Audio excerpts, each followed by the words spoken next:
आज के टाइम में एक प्लेयर जिसका स्टिकर नहीं दिखता होगा अच्छे से, वो मेरे को लग रहा है ऋषभ पंत होंगे। आड़े टेढ़े शॉट खेलते हैं। सीधा तो खेल नहीं रहे हो। तो बैट स्टिकर्स की जब हम बात करते हैं, ट्रेंड कब से स्टार्ट हुआ था? अगर मैं एमआरएफ की बात करूं तो एमआरएफ ने तो 1970s में भी इंडियन क्रिकेट टीम की किट्स को स्पॉन्सर किया था। ओके। जो एमआरएफ पेस एकेडमी है, पेस फाउंडेशन है, वो 1987 में तो खुद सचिन तेंदुलकर जाके आए थे वहां पे। मीम भी चलता है ये कि सचिन तेंदुलकर एक ऐसे बैट्समैन थे जिन्होंने एग्जिस्टेंशियल क्राइसिस में डाल दिया था एमआरएफ को, क्योंकि लोगों को लगने लग गया था कि एमआरएफ बैट बनाने वाली कंपनी है। मतलब एमआरएफ तो एक टाइम कॉन्डम भी बनाती थी।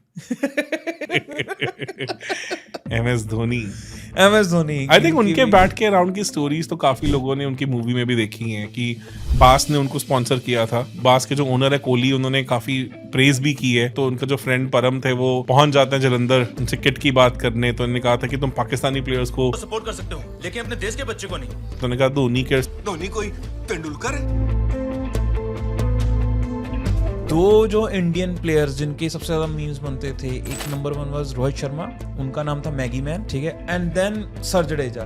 जो सर जडेजा जो एक्चुअल में सर की उपाधि मिली है वो उनको इसलिए नहीं मिली थी क्योंकि वो बहुत अच्छा खेलते थे, बट ऑन द कॉन्ट्री बिकॉज उनका इनिशियल ईयर्स में कंट्रीब्यूशन उतना खास नहीं था। मतलब एक बड़ा इंटरेस्टिंग स्टोरी कहते हैं कि सचिन तेंदुलकर का बैट वकार यूनिस के पास आया था उनको किसी मैच के लिए गिफ्ट किया था। एंड देन जो शाहिद अफरीदी ने 37 बॉल 100 मारा था सचिन के उस बैट से मारा था। अगर सचिन के बाद कोई दूसरे नंबर पे प्लेयर होंगे जिन्होंने अर्निंग्स अच्छी खासी करी होगी, वो कौन होंगे?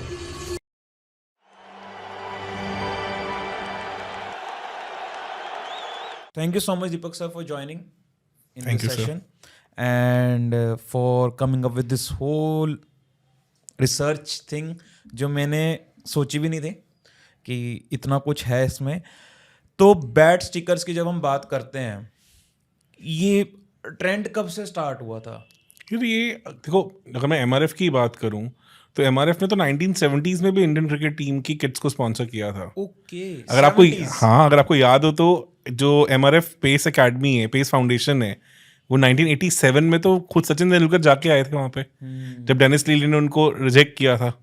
तो इसका मतलब एमआरएफ तो काफी टाइम से जुड़ा हुआ है। और ये इवन आईसीसी के साथ एमआरएफ की ऑफिशियल कोलैबोरेशन रही है जो अभी जस्ट रिसेंटली खत्म हुई है।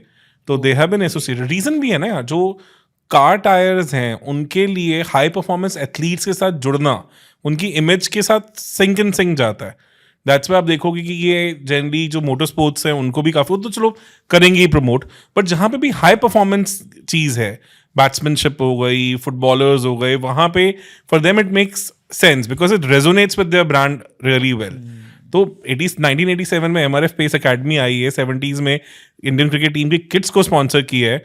और इवन अगर आप सीएट की बात करो जो गोयंकाज की है, जिन्होंने अब जो एलएसजी के ओनर भी हैं, जो पहले पुणे वॉरियर्स के भी रह चुके हैं, उनका अगर आपको याद हो even mid 90s and all में सीएट क्रिकेट रेटिंग बहुत फेमस होती थी, बहुत ज्यादा। वो आईसीसी क्रिकेट रेटिंग से ज्यादा फेमस थी। तो CEAT cricket rating CEAT tyres की थी। तो सीएट टायर्स तो गोयंकास की कंपनी और वो भी क्रिकेट से बहुत पहले से एसोसिएटेड है। तो as far as tyre companies are concern उनका तो प्यार बहुत पहले से रहा है।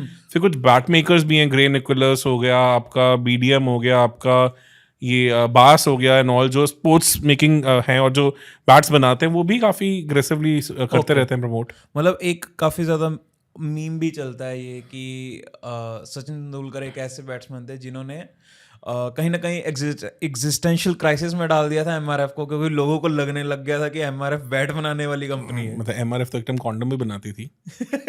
Seriously, it's like Madras rubber factory. Okay. तो रबर के अराउंड की जो चीजें हैं उन्होंने ऑलमोस्ट सब बनाई हुई हैं। Okay. बलून्स भी बनाए हुए हैं उन्होंने। स्टार्टिंग तो और भी अजीब तरीके से हुई थी। ओके। तो वो भी अपने आप में एक बहुत इंटरेस्टिंग स्टोरी है। वो मतलब कॉन्डम्स के साथ भी रहे हैं वो associated. Okay, so finally now they are sticking up to tyres. हाँ, मेन बिजनेस इज दैट, जिसमें ओके, वो अभी भी उनके सेकेंडरी बिजनेस अभी भी बहुत सारे हाँ है, but obviously it's a huge company, it's a huge setup. Okay, तो स्टार्ट करते हैं स्टोरीज के अराउंड। जो इस हम पूरे वीडियो में हम अलग अलग स्टोरीज जो हैं क्रिकेट बैट स्टिकर्स से रिलेटेड, उसके अराउंड हम बहुत सारी कंट्रोवर्सीज भी हुई हैं, बहुत सारी उनके ऊपर हम बात करेंगे। सो सबसे पहले हम स्टार्ट करते हैं जिनका हम ऑलरेडी नाम ले चुके हैं, हमारे क्रिकेट के सचिन भगवान, रमेश तेंदुलकर। उनकी कहानियों के बारे में। अरे सबसे इंटरेस्टिंग था कि वो 1995 तक भी one of the richest cricketers तो थे ही, बिकॉज काफ़ी ब्रांड एंड ऑल था। बट देन एक अमेरिकन थे जो मार्क मैस्करनेस जिनका नाम था, दो उनके grandfather even had a house in Bangalore and all, तो he was always associated with India. उन्होंने एक बार तेंदुलकर को मतलब टीवी पे सेंचुरी मारते हुए देखा, तो that is when he thought that I really need to get into cricket big time. तो 95 में उनकी कंपनी वर्टेल ने 45 करोड़ का कॉन्ट्रैक्ट दिया था तेंदुलकर को उस टाइम पे 5 साल के लिए। मतलब उस टाइम पे 45 करोड़, मतलब इट्स अनहर्ड ऑफ। तो उसमें Ravi Shastri was also pivotal in that role, in that deal. तो रवि शास्त्री ने ही उनको मार्क से मिलवाया था। एंड देन अगर आपको याद हो 98 में जो कोको कोला कप हुआ था जहाँ पे Tendulkar desert storm innings and all थी, उसमें एक इमेज भी है जहाँ पे मार्क आके सचिन को गोदी उठाने शुरू कर देते हैं ऐसे एंड ऑल, बिकॉज उस सीरीज के टीवी राइट्स भी मार्क की कंपनी के पास थे। ओके। तो जिसमें तेंदुलकर ने, और वो इसलिए इतने एक्साइटेड थे कि मतलब एक तरह से 5 उंगलियां घी वाला हिसाब हो रहा था ना कि I have the TV rights, और उनको पता था कि ये सीरीज बहुत एक्स्ट्रा ऑर्डिनरीली व्यूड सीरीज में से होने वाली है और आगे बहुत लंबे टाइम तक इसकी डिस्कशन होएगी। तो उसमें डेजर्ट स्ट्रोम 100 था, उसके बाद अगले 24 को फिर से उन्होंने अपने बर्थडे वाले दिन एक 100 स्कोर करके ऑस्ट्रेलिया से सीरीज जीती थी फाइनल में। तो वो सब कुछ जो इंडियन क्रिकेट में ब्रॉडकास्टिंग में पैसा लेके आए थे वो मार्क मैस्करनेस ही थे। तो उसके साथ फिर पेप्सी की डील आई और बहुत सारी डील्स आई, और साथ साथ में MRF की डील भी इनके पास 96 में लैंड अप करी। पर उससे पहले आया था विल्स का वर्ल्ड कप।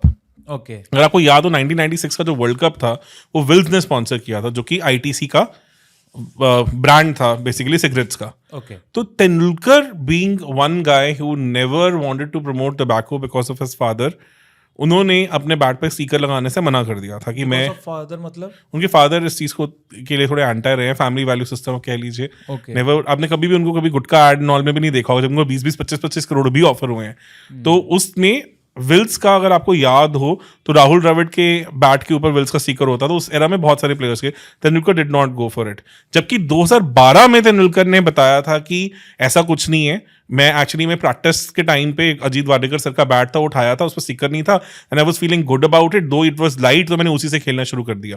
अब मुझे नहीं पता it is whether it's a makeup story now, because now he is a matured guy, he understands कि ब्रांड्स के साथ एंड ऑल के साथ अब ऐसे हेड ऑन एंड नहीं जा सकते। बट जो अनहर्ड या अंडर करंट स्टोरी थी वो यही थी कि never wanted to promote a cigarette brand और टोबैको ब्रांड। दैट्स व्हाई उन्होंने, अगर आपने 96 की फुटेज भी देखोगे, पूरे वर्ल्ड कप में उनके बैट के ऊपर कोई स्टिकर नहीं था, जबकि उनसे रिलेटिवली लेस पॉपुलर प्लेयर्स के बैट्स के ऊपर आपको स्टिकर्स दिख जाएंगे, विल्स का स्टिकर एंड ऑल दिख जाएगा। तो ऑब्वियसली ऐसा तो हो नहीं सकता कि स्पॉन्सर्स ने कोशिश नहीं की होगी कि हम सचिन के बैट, जिसके सबसे ज्यादा विजिबिलिटी के चांसेस होगी, he was the star of Indian batting by then, और उस सीरीज में भी उन्होंने क्या मचाया था 96 वर्ल्ड कप में, कोशिश नहीं की होगी। तो अब पता नहीं ऑफ दैट, मतलब वो मेरे को लग रहा है क्योंकि जैसे अभी रिसेंटली हमने देखा था रोनाल्डो का भी कि जब उसने एक प्रेस कॉन्फ्रेंस में सॉफ्ट ड्रिंक की बोतल जो है वो साइड में रख दी थी, और उसी से ही कितना नेगेटिव चला गया, जबकि he never wanted to do that. मतलब यू नो दैट उससे कोक को फायदा हुआ था, कोक को फायदा तो हुआ था, पर मैं ये कह रहा हूँ कि एक बार के लिए he never wanted to do that, कि मतलब वो चाहते नहीं थे, वो बेसिकली ऐसे था कि नहीं भाई हटाओ इसे, मेरे सामने मत रखो। एक्वा, पर उसके मीम वीडियोस इतने बने कि कोक ट्रेंड होना शुरू हो गया था। Exactly. Ultimately it went back to good. Exactly. तो मेरे को लग रहा है कि सचिन भी, क्योंकि he always wants to not get into any controversy, वो दिखता है उनका एक कैरेक्टर है कि मुझे दूर रखो इन सब चीजों से, मेरे को मेंटल पीस चाहिए अपना। तो शायद इसीलिए अब ये आर्गुमेंट जब वो दे रहे हैं इतनी देर बाद, तो वो इसीलिए होगा कि भाई कि कल को मेरा 1000 काम पड़ते हैं कॉर्पोरेट्स के साथ, तो कहीं जुड़े ना, कहीं पे ये बात ही ना बने। हाँ, पर देखो तो सचिन ने कभी भी कोई अल्कोहल ब्रांड, कभी कोई टबैको ब्रांड कभी वैसे एंडोर्स किया भी नहीं है। तो इवन वो ड्रीम 11 एंड ऑल के एड्स में भी आपने कभी उनको नहीं देखा है। तो जस्ट मैंने एक छोटी सी बेटिंग ऐप जियो की खुश थी शायद, उसको एक प्रोमो वीडियो देखा था, but that also was taken of air. तो उनका वैसा रहा है। पर 96 में उनको देन सबसे पहली बार MRF की मतलब कॉन्ट्रैक्ट मिला बैट सीकर के लिए, and then it became history. अगर आपने MS धोनी मूवी देखी हो तो उसमें होता भी है कि MS धोनी अपने फ्रेंड जो थे, जो प्राइम स्पोर्ट्स के ओनर थे, उनसे पूछते हैं कि भैया वो जो सचिन खेलता है MRF वाले बैट से वो कितने का होता है। तो एक्सप्लेन करते हैं कि MRF बैट नहीं बनाता, वो तो सचिन को बैट पे स्टिकर लगाने के पैसे दिए जाते हैं। बिकॉज अगर आप देखो तो ऑब्वियसली क्रिकेट बैट का जो स्टिकर है वो काफी ज्यादा स्क्रीन टाइम लेता है, क्योंकि फोकस ऑन बैट्समैन ज्यादा रहता है देन एनीबडी एल्स। तो फिर ऑब्वियसली वो बैट आपके बारी बारी आ रहा है, तो एंड क्रिकेट में इट काइंड ऑफ बिकेम जैसे जर्सी 7 जर्सी 10 एक प्राइम वो चीज़ बन गई है, उसी तरह से क्रिकेट में बैट पे MRF का स्टिकर भी बहुत प्राइम चीज़ बन गई है. अगर आप देखो तो अगली जनरेशन के जो नेक्स्ट स्टार्स हैं उनके पास वो चीज़ गई है. अगर MRF स्टिकर की बात की जाए तो उसके बाद वो नेक्स्ट चली गई थी सबसे पहले रोहित शर्मा के पास नेक्स्ट जनरेशन में 2010-9 में, when he was considered to be the next baton of the Indian cricket, but didn't last for long. फिर उसके बाद विराट कोहली took over, और अब विराट कोहली ने तो लास्ट भी जो 8 साल की डील की थी उसमें उनको 1 साल के 12.5 करोड़ मिल रहे थे, तो 100 crores for 8 years just for the bat sticker, and काफी कुछ हुआ है उसके बाद. तो जब आप क्रिकेट खेलते थे, जब आपके टाइम पे था, क्या तब भी ये क्रेज रहता था कि मुझे MRF वाला बैट चाहिए? जब मैंने टू बी ऑनेस्ट अंडर 14 खेला है, तो हमारे टाइम सबसे ज़्यादा वैल्यूड बैट होता था बास का बैट. ओके. उसका रीज़न ये भी है because I am from Punjab, Ludhiana, Patiala और जलंधर की कंपनी है बास, तो ऑब्वियसली हमारे लिए वो बड़ा प्राइस पोजीशन होता था. ओके. मुझे याद है मेरे डैड के बिजनेस पार्टनर ने बैट ला के दिया था out of courtesy and all because it was very costly. तो 1800 का बास का बैट आया था उस टाइम पे 99 में, एंड पूरे ध्रुव पांडव स्टेडियम पटियाला में I was like the prize position for everybody कि यार हमें ये बास का बैट खेलना है. और वो ब्रिलियंट बैट था, मतलब वो इंग्लिश पिलो का बैट था.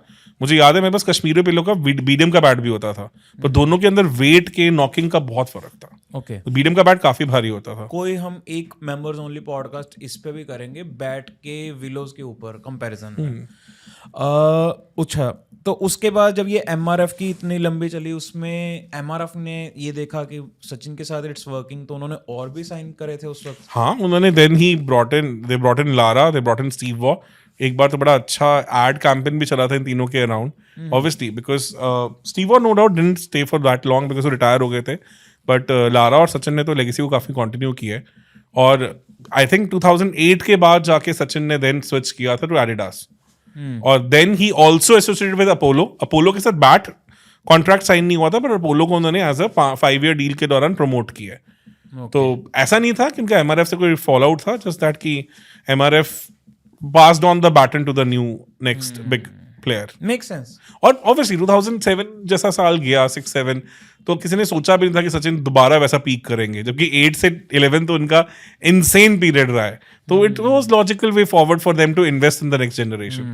तो वैसा सोचा, और certain times these things backfire also, and this is what it happens for them that time, because उसके बाद सचिन का बल्ला ही सबसे ज्यादा दिखा. और सचिन was one player जिनकी स्ट्रेट ड्राइव में वो स्टिकर क्लियरली सामने आता था, because he always played in straight lines ना. तो it made a good spectacle for everyone and value for money for the sponsors also. जैसे अगर आज के टाइम में एक प्लेयर जिसका स्टिकर नहीं दिखता होगा अच्छे से, वो मेरे को लग रहा है ऋषभ पंत होंगे. आड़े टेढ़े शॉट खेलते हैं, सीधा तो खेल नहीं रहे हो. बिल्कुल सही. पर यस, पर क्या आप ये बोल सकते हो कि टेस्ट क्रिकेट में ऑन द कॉन्ट्ररी बैट्स को विजिबिलिटी ज्यादा मिलती है? हाँ, वो डिफेंस कर रहे हो, पर उसमें लीव भी तो ज्यादा कर रहे हो. No doubt T20 and all में आपके आड़े टेढ़े शॉट्स होने के कारण चीजें फर्क पड़ जाती हैं, और टेस्ट मैच में स्ट्रेट बैट डिफेंस आता है तो you have more visibility also. तो पहले वैसे भी बैटर्स ज्यादा स्ट्रेट लाइन्स में खेलते थे. अब वो obviously innovation with time change हुआ ही है. मैं कुछ पुराने टेस्ट मैचेस की कल हाइलाइट्स देख रहा था बेटे के साथ बैठ के, तो मैं देख रहा था कि उस टाइम पे बैट्समैनशिप और विकेट्स और कितना फर्क था. अब obviously the evolution has happened a lot. Wickets in test matches have become lot more spicier. मतलब कि वो और बॉल्स एंड ऑल को भी वैसा बनाया गया कि विकेट जल्दी उड़े और रिजल्ट ओरिएंटेड हो चीजें, तो फर्क पड़ा है काफी ज्यादा. ओके, तो अब हम अपने सचिन जी की स्टोरीज आई गेस इतनी ही थी. हाँ, मतलब मेन यही है, और भी बहुत सारी कहानियां रही हैं उनके बैट के अराउंड. तो मतलब एक बड़ा इंटरेस्टिंग स्टोरी कहते हैं कि सचिन तेंदुलकर का बैट वकार यूनिस के पास आया था, उनको किसी मैच के लिए गिफ्ट किया था, एंड देन जो शाहिद अफरीदी ने 37 बॉल 100 मारा था, सचिन के उस बैट से मारा था. तो अगर आपको याद हो, उनका बड़े फेमस 100 माना जाता है. काफी देर तक वो इंटरनेशनल रिकॉर्ड रहा है. उनका सेकंड वनडे मैच ही था वो, श्रीलंका के उन्होंने धागे खोल दिए थे. तो that bat was Sachin Tendulkar's bat. मेरे को लग रहा है एक कभी ना कभी शायद शाहिद अफरीदी के भी करियर के बारे में हमें करनी चाहिए यार, बिकॉज बहुत इंटरेस्टिंग प्लेयर रहे हैं यार. देखो T20 के तो बहुत बड़े प्लेयर रहे हैं, बिकॉज 7 के मैन ऑफ द सीरीज थे. लोगों के दिमाग में शायद युवराज सिंह होंगे, पर Yuvraj Singh man of the series नहीं थे. Official man of the series वो शाहिद अफरीदी. और 2009 के तो सेमीफाइनल और फाइनल दोनों के मैन ऑफ द मैच थे. तो मतलब उसमें मैन ऑफ द सीरीज नहीं थे तो वन ऑफ द बिगेस्ट उन्होंने प्लेयर जीता थे। है। तो उस एरा की जो T20 बादशाहत थी पाकिस्तान की, शाहिद अफरीदी के दम पे थी, और वो हैं भी वैसे मोल्ड के प्लेयर। एग्जैक्टली और वो मेरे को लग रहा है वो टाइम से आगे आ गए थे थोड़े प्लेयर, एज अ प्लेयर भी। हाँ, उस because- वक्त उतनी रिक्वायरमेंट थी नहीं। तो अब हम चलते हैं नेक्स्ट, हमारा वो है हमारे अनदर लेजेंड जो अभी भी खेल रहे हैं as uncapped player in IPL। MS Dhoni. MS Dhoni. I think उनके बैट के अराउंड की स्टोरीज तो काफी लोगों ने उनकी मूवी में भी देखी हैं कि बास ने उनको स्पॉन्सर किया था। तो बास के जो ओनर है कोहली, उन्होंने काफी प्रेज भी की है। अगर आपको याद हो तो उनका जो फ्रेंड परम थे वो पहुंच जाते हैं जलंधर उनसे किट की बात करने, तो उन्होंने कहा था कि तुम पाकिस्तानी प्लेयर्स को स्पॉन्सर कर रहे हो, अपने बच्चे को नहीं करोगे। तो उन्होंने कहा धोनी के सचिन है, कहते से सचिन नहीं है बट ये भी अपनी पहचान रखता है। एंड काफ़ी देर इनिशियल लेवल पे वो बास के बैट से खेले, फिर he got the Reebok sponsorship 2011 world cup के अराउंड आई थिंक रीबॉक ही यूज़ कर रहे थे। एंड देन स्पार्टन की उनको स्पॉन्सरशिप रही। स्पार्टन का आई थिंक उनका bat sponsorship 2.2 crore per year का था, okay. Which was also good considering कि वो उस टाइम तक प्राइम बैटर्स नहीं रहे थे जब ये चीज़ हुई। देन 2019 अगेन वर्ल्ड कप, जो उनका लास्ट वर्ल्ड कप था और last few matches for India थे, इनफैक्ट वर्ल्ड कप के बाद तो खेले ही नहीं इंडिया के लिए दोबारा। तो उस टाइम पे उन्होंने फिर बास का बैट यूज़ किया था, एंड उस टाइम पे he didn't even charge a single penny for that sponsorship. जो कि जो बास के ओनर है मिस्टर कोहली, उन्होंने काफ़ी एक्सप्लिसिटली कहा भी है कि मैंने बहुत कन्विंस किया कि टेक सम मनी, पर ही सेड कि no, I just want to honour you for what you did for me in 98 when I was nobody. और अब इस लास्ट IPL में तो उन्होंने प्राइम स्पोर्ट्स के बैट से भी खेला है, जो उनके फ्रेंड की दुकान है। अगर आप किसी को याद हो तो वो मूवी के अंदर काफ़ी बार उस दुकान को दिखाया गया है। इनफैक्ट जब वो 100 स्कोर करते हैं विशाखापट्टनम में अपना पहला, तो उनका फ्रेंड मिलके उसी स्पोर्ट्स में प्राइम स्पोर्ट्स के अंदर मैच देख रहे होते हैं, तो एक बंदा कैरम बोर्ड खरीदने भी आता, तो कहते हैं नहीं बारिश में भीग के खराब हो गया, अब अगले दिन आना है and all. And plus he also mention कि भाई मैं तो कुछ नहीं बन पाया, पर इस लड़के को बनते देखना चाहते हैं, फिर गो द जर्नी, तो मैं भी बन जाऊंगा। तो वो दिखा है कि the kind of backing he gave to MS Dhoni, और अब उन्होंने MS धोनी ने भी उनको रीपे करने की कोशिश की है bye promoting his shop through the bat. कहीं ना कहीं ये चीज़ छोटे शहरों में देखी जाती है वैसे, कि मतलब I would be more than happy कि अगर मेरे करियर का कुछ बने ना बने, पर तेरा करियर बन जाए। यार क्योंकि अपॉर्चुनिटी फील बहुत छोटी है ना यार। सबको पता है कि एक्स्ट्राऑर्डिनरी एक्सट्रीम टैलेंट नहीं होगा तो उस जगह से निकल के ऊपर आ ही नहीं सकता, because you will never have the godfathers, you will never have the infrastructure to move ahead also ना। जैसे अगर आप मुंबई में हो, मुंबई में तो आप 8 साल 6 साल में भी अगर हो, उस एज में भी आपके पास कांगा लीग ये वो सब कुछ एग्जिस्ट करता है। तो there is a proper infrastructure in place, जिसमें आप जैसे जैसे आप हायर द रैंक्स जाते रहते हो, अब लोगों की नोटिस में आना शुरू हो जाते हो।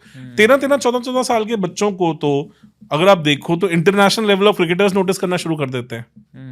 अगर आपने पृथ्वी शॉ का देखा हो, अगर आपने मुशीर का देखा हो, सरफराज का देखा हो, तो अर्ली एज में दे गॉट आइडेंटिफाइड कि हाँ यार he is the next big star coming from the ranks. वो तो भूले गए आप, प्रणव धनवाड़े। बिल्कुल सही, वो भी अपने आप में एक स्टोरी है।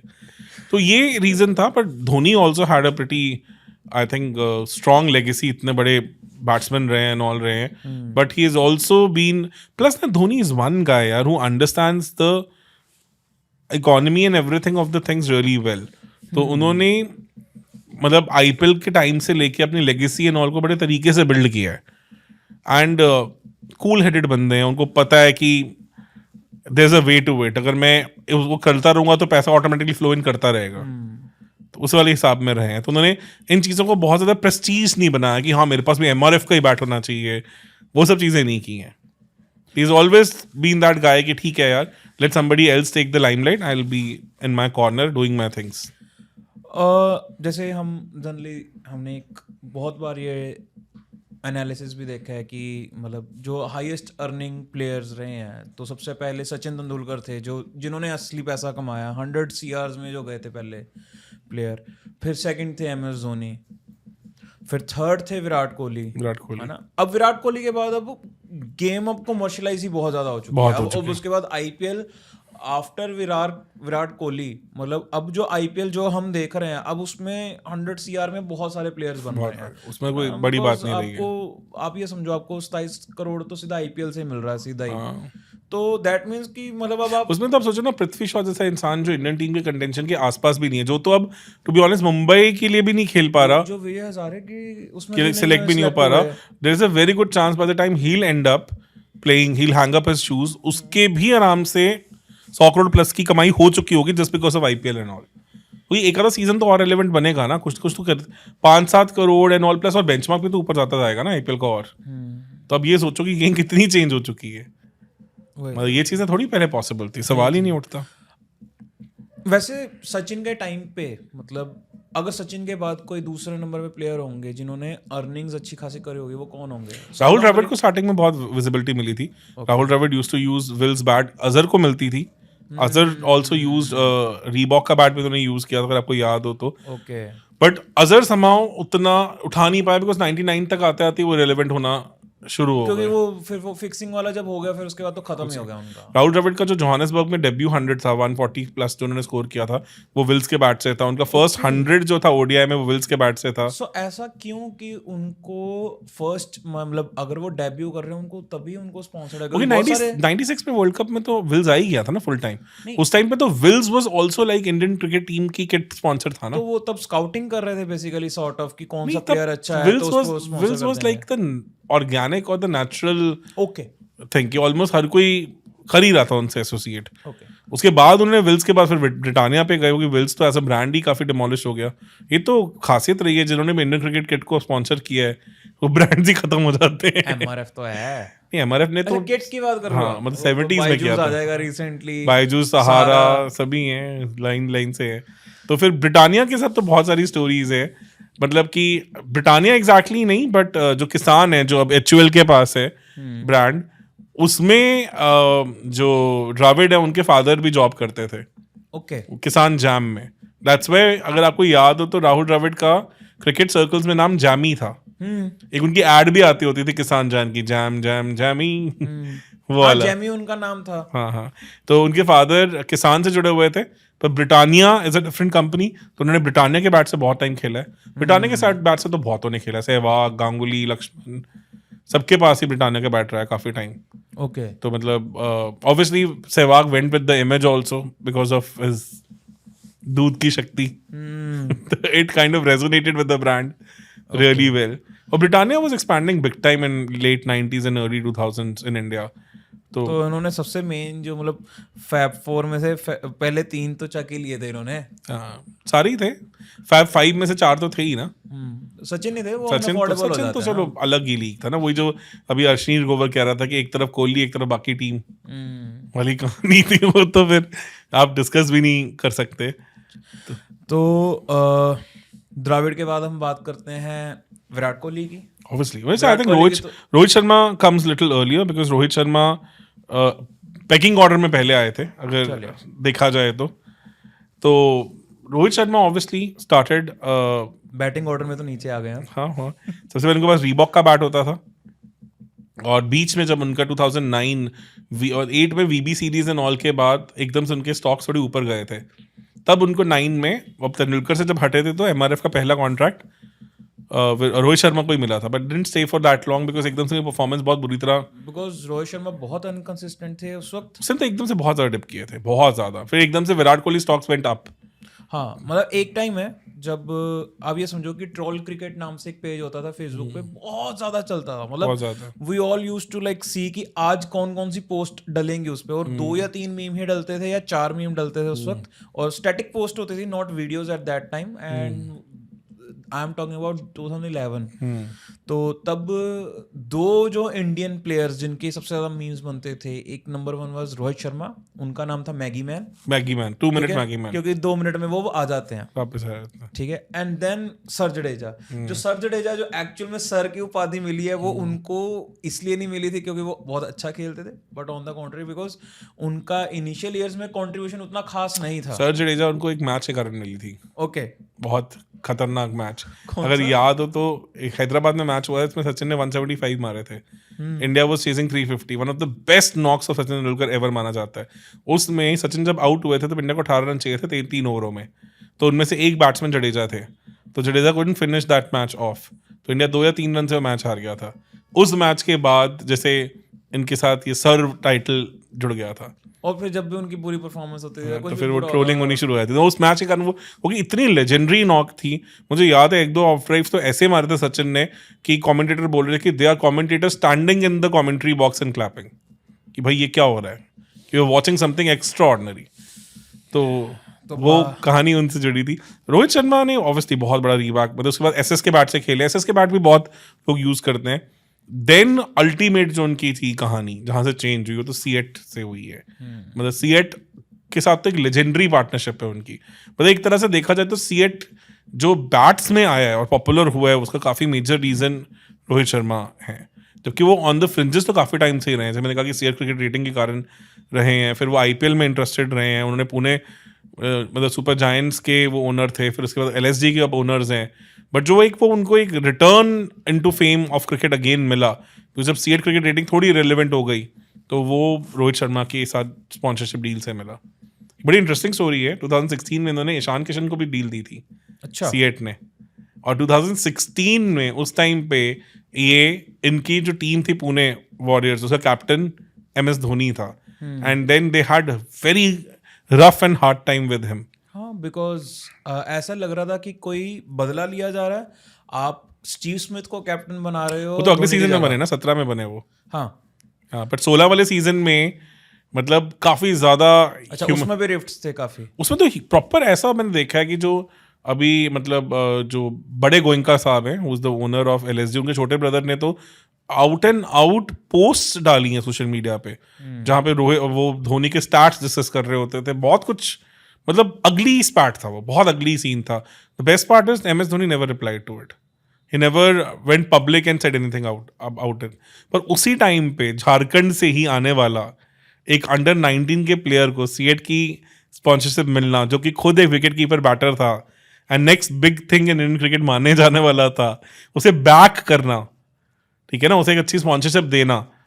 आई don't know what was the reason. मतलब मे बी कुछ तो था कि थिंग्स वर नॉट। क्या पंत को उस वक्त कुछ मिला हुआ था ऐसा सा जब ईशान किशन को बैक करा गया था? पंत तो तब डीसी में थे ना। पंत को तो स्टार्टिंग से डीसी ने ही ओके, पुश किया है। तो उनके GMR का स्टिकर होता था या हाँ, मतलब पंत का मुझे स्टिकर तो नहीं याद है to be honest initial level पे, but Ishan Kishan was the captain of under 19 team ना। हाँ, वो तो याद है। हाँ, तो और प्लस सेम जगह से आ रहे हैं ना। He was playing in Vijay Hazare with Dhoni, Jharkhand के player, same credential, same backing, same everything, wicket keeper batsman, explosive batsman. तो डॉट्स कनेक्ट कर लो अपने आप। डॉट्स कनेक्ट कर लो। और वही 16 का टाइम जहाँ पे यहाँ एक तरफ ईशान किशन को बैट स्पॉन्सरशिप दी जा रही है और दूसरी तरफ मतलब MS धोनी को बैशिंग दी जा रही है। तो मतलब और 17 में और एक और रीजन भी देखो, मतलब which was not good.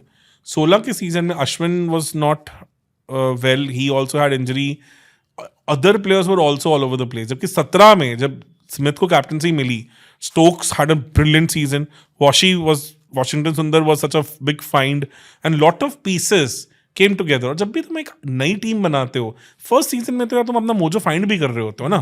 Things are not that easy, because CSK जब डिसमेंटल हुई तो आधी टीम यहाँ आई थी, आधी टीम आपकी गुजरात में चली गई थी।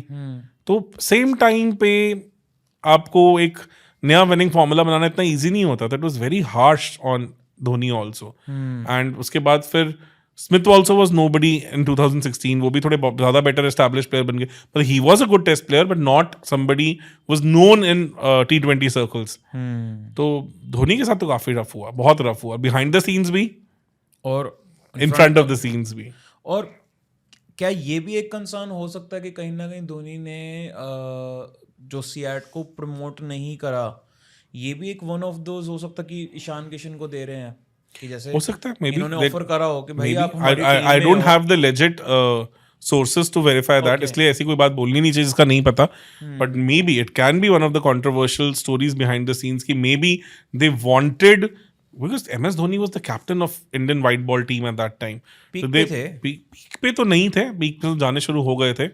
बट मुझे लगता है वो 2016 के IPL सीजन और जो CSK के साथ हुआ, उसने धोनी को मेंटली काफी डिस्टर्ब किया, बिकॉज उस 16 वाले टाइम से एकदम से धोनी का सिग्निफिकेंट डिक्लाइन आना शुरू हुआ है। He this not been the same player any more. I think 24 IPL में जाके हमने दोबारा उनको उतना क्लीन एंड ऑल दोबारा खेलते देखा है। तो वो बीच में गायब सा ही हो गया फेज उनका, वो लगता है. तो that kind of got accelerated by this step motherly treatment at Pune warriors also, जिसमें गोइंका से काफी रोल रहा है. हो सकता है कि obviously maybe they wanted some more push from Dhoni as far as team dynamics are concerned, या even as far as their personal brand is concerned, because दिखता तो है कि गोइंकास थोड़े out of the way मतलब चले जाते हैं. केएल राहुल के साथ भी देखा हमने. बिल्कुल सही. अब जो मर्जी बोल लो आप, रणवीर के पॉडकास्ट पे आके आप वाइट वॉशिंग कर रहे हो. वो तो इसलिए कर रहे हो ना क्योंकि इमेज बहुत ज्यादा टार्निश हो गई, बिकॉज इतनी बड़ी स्टेटमेंट देना कि we want somebody who is basically who has the winning mentality, ये एक अच्छी चीज नहीं है ये, मतलब. एंड फिर somebody like केएल राहुल जो कोई वापस कुछ बोलता नहीं है, और प्लस लोगों पे थोड़ा लगने लग गया कि केएल के साथ धक्का भी कुछ ज्यादा ही हुआ था हर चीज में यार. वो बेचारा मतलब ठीक है, हम उसको ये बोलते हैं कि यार कि he gets under confident, but everyone एक जो क्रिकेट फॉलो करता है सबको पता है कि भाई ये बंदे में जितना पोटेंशियल है ही समवेयर, मतलब आप ये बोल सकते हो अभी भी ये Rohit Sharma before 2013 champions trophy वाले फेज में ही चल रहे हैं अभी तक, कि अभी तक भी वो अपने पोटेंशियल के हिसाब से नहीं खेल पाए. एंड एवरीवन नोज दैट, चाहे जितना मर्जी कोई हेटर हो बड़ा केएल राहुल का, बट एवरीवन नोज कि भाई जब ये बंदा परफॉर्म करता है, जिस दिन ये परफॉर्म करता है उस दिन ये कुछ अलग लेवल पे. और इस बंदे के पास 14 बॉल में 50 मारने की कैपेबिलिटी भी है, तो इस बंदे में 140 बॉल में 50 मारने की कैपेबिलिटी भी है. एग्जैक्टली. और ट्राइंग कंडीशंस में, डिफिकल्ट कंडीशंस में, which is very rare, very very rare. आज के केस में तो खास करके मतलब इस तरह की एबिलिटी चलो कोटेशन करूंगा, कहीं ये कोट रील बन गया तो बहुत बड़ी ट्रोलिंग हो जाएगी, पर ऐसी कैपेबिलिटी सिर्फ और सिर्फ एबी डिविलियर्स के पास थी, जहां पे उनको ब्लॉक करके मैच सेव करना भी आता था और ब्लास्ट करके मैच जीतना भी आता था. अदरवाइज इतनी अच्छा कॉन्फिडेंस बोल सकते हैं इस इशू विद हिम. कॉन्फिडेंस से ज्यादा मुझे लगता है certain times he just gets into his shell a lot, because आप देखो उनके करियर पाथ पैरेलल बहुत एंटी पैरेलल है. जब वो शुरू हुए तो वो एशियन कंडीशन में बहुत अच्छे ओपनर थे, वहां से उनका ग्राफ ऐसे गया तो वो सेना कंट्रीज में एज एन ओपनर ऐसे ऊपर गए, which is like very contrarian thing कि एक चीज आपने क्रैक कर ली उससे आप नीचे गिर रहे हो, और जो नहीं कि चलो उससे उठ रहे हो तो समझ भी आता है, बट ये नीचे क्यों आए इंडियन कंडीशंस में उनकी बैटिंग, वो समझ किसी को नहीं आई. टेक्निकली कभी आपने कुछ डिकोड करने की कोशिश करी कि टेक्निकली क्या गलत कर रहे हैं, ये सिर्फ मेंटली कर रहे हैं वो गलत? नहीं, टेक्निकल गलती भी मैंने काफी डिकोड करने की कोशिश की है, वेरी वेंट रॉन्ग, मतलब as an opener and all. India में होता क्या है ना, as an opener it is not easy for people to find their lens too early, because India में बॉल उतनी कैरी नहीं करती, सब नहीं करती, तो आपको बेसिकली, और हल्की सी बॉल कुछ टाइम लहराती भी है, तो आप अल्ट्रा डिफेंसिव मोड में जा नहीं सकते. जो आपने देखा हो इंडिया में एज एन ओपनर आपको न्यू बॉल पुरानी नहीं करनी होती, न्यू बॉल के अगेंस्ट स्कोरिंग अपॉर्चुनिटीज को भी कैशन करना होता है.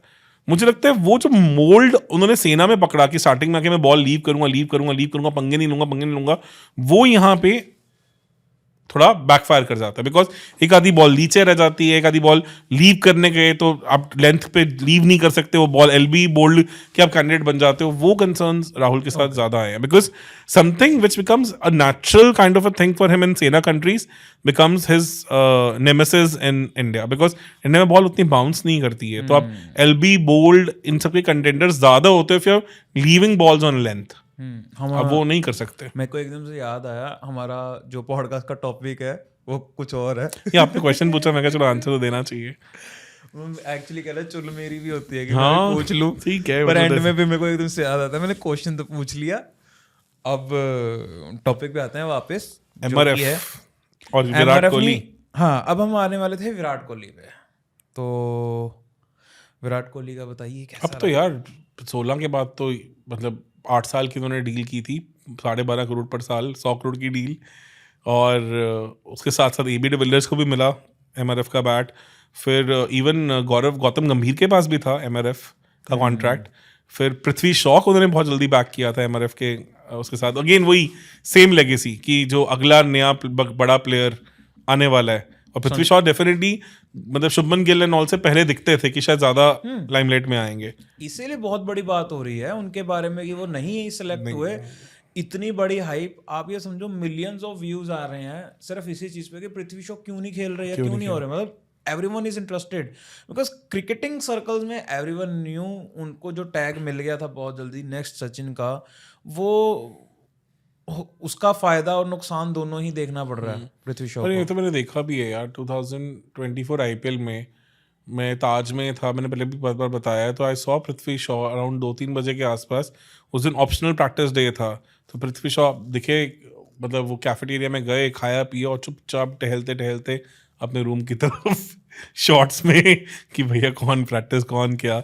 Whereas everybody wouldn't even go for practice, कोई अपनी साइकोलॉजी के साथ टाइम स्पेंड कर रहा है, कोई कुछ स्ट्रैटेजी पे काम कर रहा है, तो they people who are around, but वो अपनी धुन में मस्त कि भाई मेरा तो हो गया टाइप्स वाला। अभी उन्होंने स्टोरी भी डाली हुई थी यार अब देखो ना, as a what I player need to do, अपने लिस्ट ए के स्टैट्स डाल के कि 56 की एवरेज है।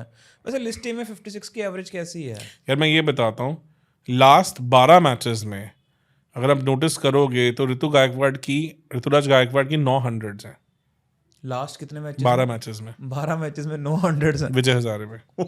उसमें से डबल 100 भी है। और लास्ट तो उन्होंने अब ये 205 चेज करना था पिछले मैच में, आई थिंक स्कोर 150 रन में 75 बॉल और 74 बॉल्स में 150 ऐसा कुछ मारा है। उसके बाद do you even talk about him? 12 matches में 900 तो मतलब इंसानिटी ही है, और क्या चाहिए। तो मतलब इस तरह के मतलब एक एक सीजन में मैंने 8-8 मैचेस में 6-6, 7-7 100 वाले सीजन भी देखे हैं लोगों के। इसमें पार्टिकल का ऐसा सीजन गया है, इसमें वेंकटेश अय्यर का ऐसा सीजन गया है, तो उसके बाद भी do you even talk about them? ये थोड़ी होता है यार, मतलब चलो चीज़ें बहुत डिफरेंट है वहाँ पे। ठीक है।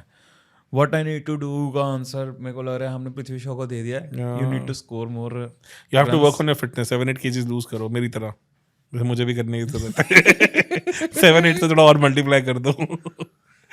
तो मतलब तो ऑलमोस्ट मेरे को लग रहा है आप जैकेट उतार दो तो ऑलमोस्ट पृथ्वी शॉ टाइप पहुंच गए हो आप। नहीं, अभी तो दूर, अभी 10 किलो वेट कम हुआ है मेरा जब से हमने शुरू किया ये चैनल। ओके मतलब but good long journey to go. मतलब अभी दिल्ली दूर है।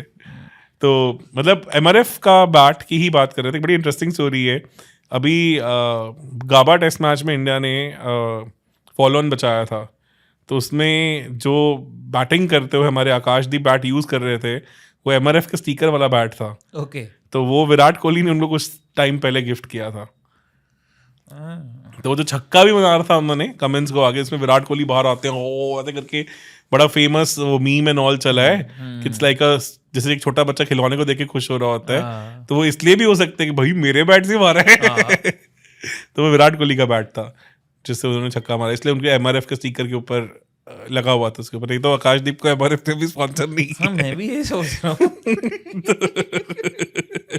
इतने भी दयालु नहीं हुए हैं कि आकाशदीप को वो स्पॉन्सर करने लग गए। तो टचवुड अभी ऐसी कहानी इतनी नहीं है ये। संजू सैमसन और शिखर धवन को भी, शिखर धवन के साथ भी रहा है। तो एक बार आप सोच के देखो कि इंडिया के जो टॉप 3 बैटर्स व्हाइट बॉल में रहे हैं उनमें से तीनों के पास एमआरएफ का कॉन्ट्रैक्ट रह चुका है। तो चीजे के पास भी था, उनके खुद से सीरीज भी और आप थी। ये समझो एक टाइम पे तो Indian batting was India's top 3, Dhawan, Virat and Rohit Sharma, ये 3 चलते थे। आई गेस एक टाइम पे एक ऐसा स्टैट भी हो गया था कि कुछ 1-2 टूर्नामेंट्स ऐसे निकले थे जिसमें 70% या 60% रन सिर्फ टॉप 3 ने बनाए थे। हाँ भाई, टूर्नामेंट्स नहीं साल निकले हैं ऐसे। साल भी निकले ऐसे जब इन तीनों ने ही सेंचुरीज लगाई हैं भर इन्होंने भर के। रन मारे हैं। मतलब ऑब्वियसली धवन का प्लेइंग स्टाइल जो था वो कहीं ना कहीं 50-60 के बाद वो थोड़े से लगते थे, कैजुअल हो जाते उनकी थे। कोई लंबी हंड्रेड्स नहीं आई ना, उनकी इसलिए लंबी ज्यादा। hundreds नहीं अदरवाइज 45-46 की एवरेज तो है ही है उनकी भी। वो इजीली 50 ऊपर हो सकते थे अगर वो थोड़ा लंबे हंड्रेड्स में थक जाते थे, फिटनेस इश्यूज आ जाते थे उनके। एग्जैक्टली। उतने फिट प्लेयर तो नहीं थे। तो ओके, काफी कहानी रही है यार। अभी लेट्स सी। अभी कुछ आपने कंट्रोवर्सीज भी नोट डाउन कर रखी हैं। कुछ हैं एक जो तो discuss आपने करनी लिखी थी। है क्रिस गेल की, he was not allowed to use the universal boss. उन्होंने तो यूनिवर्स बॉस करके वो 2021 में अपना बैट लेके आ गए थे, जिसमें फिर उनको आईसीसी ने कहा कि भाई ज्यादा ही हो गया। फिर उन्होंने उसको चेंज किया द बॉस। अच्छा, उसके बाद उन्होंने उस बैट से 100 भी स्कोर किया था। फिर उन्होंने द बॉस का स्टिकर ऐसे पॉइंट करके दिखाया भी था कि भैया आप द बॉस तो ठीक है ना। Otherwise just imagine the universe boss का वो गेल यार कितना इंटरेस्टिंग है यार, कैरेक्टर कितना ज्यादा इंटरेस्टिंग है। अलग ही दुनिया में रहते हैं भाई। मैं अपनी फेवरेट नहीं है हाँ भाई। वो जब भी मेट की वो कहानी की तरह।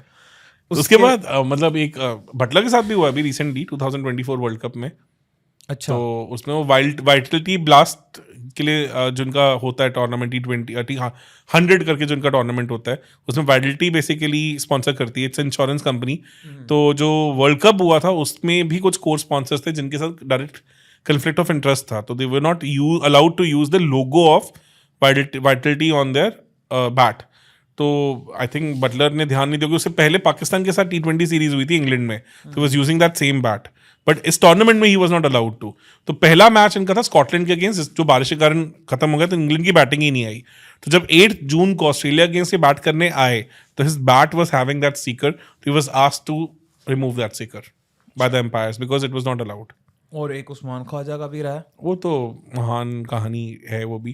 तो एक्चुअली क्या हुआ था, अगर लास्ट ईयर याद हो तो 2024 में 23 में 7 अक्टूबर को इसराइल पे गाजा से अटैक हुआ था। उसके बाद उनकी वॉर छिड़ गई, तो फिर एकदम मतलब गाजा में मतलब पैलेस्टीन की लड़ाई हुई थी, तो मतलब उस हमास की, sorry I was not correct, politically थोड़ा करेक्ट हो जाए तो उसके बाद फिर गाजा में काफ़ी ज़्यादा इजरायली अटैक्स हुए थे, बहुत कुछ हुआ, तो काफ़ी स्ट्रॉन्ग ह्यूमैनिटेरियन वहाँ पे कंडीशन बन गई थी। तो उसको सपोर्ट करने के लिए जो डव होता है उसका स्टिकर लगा के Usman Khawaja wanted to play the last years boxing day test match जो पाकिस्तान के साथ था 26 जो दिसंबर को इनका बॉक्सिंग डे टेस्ट मैच होता है। तो उसने फिर ICC सेट कि it's a politically motivated thing, so we want to be apolitical, so we will not allow that. Makes तो sense. makes sense also. Why to get into a controversy needlessly? And कल फिर वो इतना कुछ उठे, मतलब Israeli lobbies, Jewish lobbies आपके ऊपर वो एलिगेशन लगाएं, and lot of sponsors are associated, big companies are associated, social media backlash, बहुत कुछ था। तो मतलब I think players if possible should stay away from all these things. Why not? तो मतलब ऑलरेडी क्रिकेट में काफ़ी चीज़ों को लेके बवाल उठते रहते हैं, तो ये सब चीज़ें अवॉइड की जा सकें, तो नथिंग लाइक दैट। तो इसलिए फिर उनको अलाउ नहीं किया गया था। Exactly. तो क्रिकेट बैट की काफ़ी इंटरेस्टिंग स्टोरीज रही हैं, मतलब देखा जाए तो, और ऑब्वियसली काफ़ी विजिबल स्पॉन्सरशिप है, तो इसलिए उसकी मेरे को लगा क्योंकि ये बहुत बड़ा एलिमेंट रहने ही वाला है हमेशा ही क्रिकेट में, जो स्टिकर्स स्पॉन्सर्स होते ग्रे हैं। निकोलस का स्टिकर बाबर के पास भी है, उनको भी अच्छी खासी स्पॉन्सरशिप मिलती है 1 करोड़ की, अच्छा मतलब 1 करोड़ 14 लाख। हाँ, क्योंकि वो आउट तो होते नहीं वो भी, मतलब क्योंकि सिग्निफिकेंट मतलब पोर्शन विराट कोहली को अगर 12 करोड़ मिल रहा है तो उनको 1 करोड़ तो मिलना जायज़ ठीक है। ही है, जायज़ है। फिर आपको ये नहीं लगता कि बाबर से ज्यादा रिजवान को मिलने यार क्रिकेट में तो ना वैसे भी द फाइनेंशियल एंगल, स्पॉन्सरशिप्स, ये सब चीज़ें तो अब इतनी ज़्यादा आ चुकी हैं। मतलब अभी तो हमने गिलक्रिस्ट की स्टोरी की बात नहीं की कि जो फर्स्ट टाइम स्पॉन्सरशिप स्टिकर लगाना अलाउड किया था वो गिलक्रिस्ट को मिला था। अच्छा हाँ, मतलब बैट स्पॉन्सरशिप अलग चीज़ हो जाती है और उसके ऊपर एक एडवर्टिजमेंट स्टिकर होना अलग चीज़ हो जाती है। तो वो 2002 में पहली बार गिलक्रिस्ट को अलाउ हुआ था। अच्छा 2002 में CB सीरीज थी उस टाइम पे, न्यूजीलैंड और साउथ अफ्रीका के साथ। चलिए, बहुत सारे टॉपिक्स हैं जिनको कुछ उसको तो आपने इंक्लूड ही नहीं किया। हाँ, अगर उनको अगले पॉडकास्ट के लिए रख देते हैं हम। So thank you so much sir, बहुत ज़्यादा मजा आया, and thank you so much guys.